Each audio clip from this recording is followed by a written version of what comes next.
कुरुक्षेत्र का युद्ध दिन प्रतिदिन भयानक होता जा रहा था। हर दिन लाखों सैनिक मारे जा रहे थे, बड़े बड़े योद्धा घायल हो रहे थे और पूरी पृथ्वी युद्ध के शोर से कांप रही थी। 10वें दिन पितामह भीष्म, जो अब तक कौरव सेना के प्रधान सेनापति थे, शरशैया पर लेट गए। इसके बाद कौरवों ने आचार्य द्रोण को सेनापति बनाया। द्रोणाचार्य बड़े ही तेजस्वी और रणनीति में निपुण थे, लेकिन भीष्म की तरह उनका मन भी अधर्म से पीड़ित था। युद्ध अब और भी भयंकर रूप लेने लगा था। उधर पांडवों की सेना में भी गहरा असर पड़ा था। अर्जुन के पुत्र अभिमन्यु की मृत्यु हो चुकी थी। उसे चक्रव्यूह में फंसाकर अधर्म पूर्वक मारा गया था। अर्जुन इस घटना से अत्यंत क्रोधित थे। उन्होंने प्रतिज्ञा ली कि अगले दिन यानी 14वें दिन सूर्यास्त से पहले वे जयद्रथ को मार देंगे, अन्यथा अग्नि में प्रवेश करके अपने प्राण त्याग देंगे। यह सुनते ही पूरी कौरव सेना को चिंता हो गई, क्योंकि जयद्रथ ही वह योद्धा था जिसने चक्रव्यूह के द्वार पर अभिमन्यु को रोका था। जयद्रथ सिंधु देश का राजा था और शिव से वरदान प्राप्त था कि एक दिन के लिए कोई भी उसे युद्ध में पराजित नहीं कर सकता। अब अर्जुन ने उसी जयद्रथ को मारने की प्रतिज्ञा ली थी। दुर्योधन ने तुरंत द्रोणाचार्य और कर्ण को बुलाकर योजना बनाई। उन्होंने कहा कि जयद्रथ की रक्षा हर हाल में करनी होगी। यदि जयद्रथ मारा गया तो अर्जुन जीवित रह जाएगा और फिर हमारी हार तय है। इसीलिए जयद्रथ को चक्रव्यूह के भीतर कई स्तरों के घेरों में छिपाया गया और उसके चारों ओर महारथी योद्धाओं की सुरक्षा दी गई। अर्जुन को रोकने के लिए द्रोणाचार्य, कर्ण, अश्वत्थामा, कृपाचार्य, कृतवर्मा, दुर्योधन, शकुनी और अनेक योद्धा एक साथ खड़े हो गए। अर्जुन ने जैसे ही युद्ध शुरू किया, उनका रथ हवा की तरह उड़ने लगा। रथ की दिशा में कोई भी रुकावट न आए, इसके लिए श्री कृष्ण स्वयं सारथी बने। अर्जुन के बाणों की गति बिजली जैसी थी। वे सभी घेरों को पार करते जा रहे थे, लेकिन मार्ग में बार बार महारथियों का सामना हो रहा था और समय तेजी से बीत रहा था। श्री कृष्ण ने देखा कि यदि इसी गति से अर्जुन आगे बढ़ते रहे तो सूर्यास्त से पहले जयद्रथ तक पहुंचना कठिन हो जाएगा। उन्होंने तुरंत निर्णय लिया कि अब एक ऐसा योद्धा युद्ध भूमि में आना चाहिए जो रात्रि में और भी शक्तिशाली हो जाता है, जिसकी माया से दुश्मन भ्रमित हो जाएं और जो एक साथ हजारों को परास्त कर सके। श्री कृष्ण ने भीम से कहा, भीमसेन, अब समय आ गया है कि तुम अपने पुत्र को पुकारो।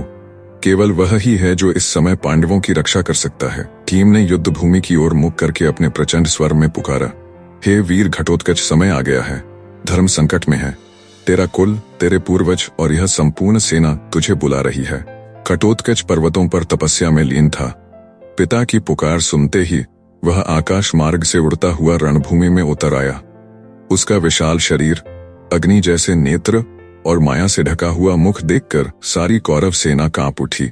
उसके आते ही आकाश में काले बादल छा गए, बिजली चमकने लगी और चारों ओर अंधकार फैल गया। घटोत्कच ने युद्ध भूमि में प्रवेश करते ही मायावी युद्ध शुरू कर दिया। उसने अपने रूप को हजारों में विभाजित किया। वह कभी एक विशाल गज का रूप लेता, कभी एक अग्नि ज्वाला बनकर प्रकट होता और कभी किसी राक्षस के विशाल मुंह से सेना को निगलता प्रतीत होता। उसकी माया से पूरी कौरव सेना भ्रमित हो गई। उसने दुर्योधन की सेना पर अग्निवर्षा की। रथ, हाथी, घोड़े, सैनिक सब कुछ जलने लगे। उसका एक एक प्रहार 100-100 सैनिकों पर भारी पड़ रहा था। कौरवों के प्रमुख योद्धा जैसे दुशासन, विकर्ण, कृतवर्मा, शकुनी सभी बुरी तरह घायल हो गए। दुर्योधन ने व्याकुल होकर कर्ण से कहा, कर्ण, यदि इसे अभी नहीं रोका गया तो हम सब मारे जाएंगे। यह तो अकेला ही हमारी पूरी सेना को समाप्त कर देगा। कुछ करो। कर्ण अब तक केवल अर्जुन के लिए अपने सबसे शक्तिशाली अस्त्र को बचाकर रखे हुए था। यह वही अस्त्र था जो उसने भगवान इंद्र से प्राप्त किया था। अमोघ शक्ति, जिसे एक बार चलाया जाए तो वह अवश्य लक्ष्य को नष्ट कर देती थी। कर्ण ने सोचा कि यदि वह यह अस्त्र अभी घटोत्कच पर चला देता है तो अर्जुन बच जाएगा, परंतु अगर उसने इसे नहीं चलाया तो घटोत्कच पूरी सेना को समाप्त कर देगा।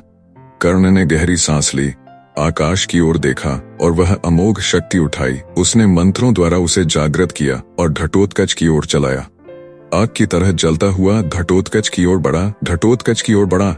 घटोत्कच ने उसे आते देखा। वह समझ गया कि यह कोई सामान्य, जान गया कि अब उसका अंत समीप है। घटोत्कच ने उस क्षण एक निर्णय लिया। उसने अपने शरीर को और भी विशाल कर लिया, इतना बड़ा कि उसका गिरना स्वयं में एक विनाश बन जाए। उसने आकाश में गरजते हुए कहा, मैं अपने प्राणों की आहुति धर्म के लिए देता हूँ। मेरी मृत्यु व्यर्थ न जाएगी। जैसे ही वह अस्त्र उसके शरीर से टकराया, एक भीषण प्रकाश हुआ। उसका शरीर अग्नि में जल उठा और वह ऊपर से धरती की ओर गिरने लगा। उसका विशाल शरीर कौरवों की सेना पर गिरा, जिससे सैकड़ों रथ, हाथी, घोड़े और सैनिक उसके नीचे दबकर मर गए। रणभूमि में सन्नाटा छा गया। कौरवों की सेना हतप्रभ थी। दुर्योधन तक घबरा गया। कर्ण मौन था। उसे अब यह ज्ञात था कि उसका सबसे बड़ा अस्त्र व्यर्थ नहीं गया, पर अब अर्जुन को मारने के लिए उसके पास कोई अमोघ शक्ति नहीं बची थी। श्री कृष्ण ने अर्जुन की ओर देखा और मुस्कुराए। उन्होंने कहा, पार्थ, देखो, घटोत्कच ने तुम्हारे लिए अपने प्राणों की आहुति दी है। वह जानता था कि कर्ण का यह अस्त्र यदि बचा रह गया तो वह तुम्हारे प्राण ले लेगा।